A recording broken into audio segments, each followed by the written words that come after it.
45مین هفته از کارزار سه‌شنبه‌های نوه اعدام در 25 زندان سراسر کشور همچنان در جریان است. در روز جهانی خشونت علیه زنان سازمان ملل اعلام کرد که روزانه 140 زن قربانی قتل‌های جنسیتی می‌شوند.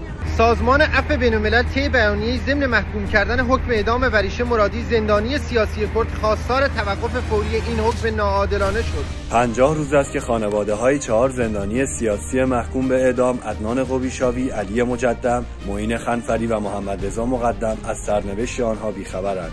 دادگاه انقلاب ارومیه 2 زندانی سیاسی به نام‌های مهران حسن‌زاده و حمید عبدالله‌زاده را به اعدام محکوم کرد. برای بچه‌های اکباتان حکم اعدام چماقی است در دست حکومت مستبد که بر سر کبوتران آزادی می‌کوبد و پرواز را به خاک و خون می‌کشد. امیرحسین مرادی و علی یونسی 2 دانشجوی نخبه زندانی دانشجویان را به همراهی در سه‌شنبه‌های نوه اعدام فراخواندند. ضمن ابراز خوشحالی از آزادی توماج صالحی خواستار بسته شدن پرونده وی و رفع هر گونه اتهام علیه این هنرمند معترض هستیم. پارلمان اروپا نیز با صدور قطعنامه‌ای سرکوب زنان در ایران را محکوم و خواستار لغو حجاب اجباری شد.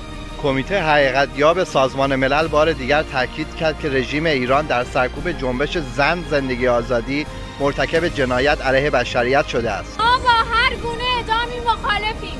نه اعدام!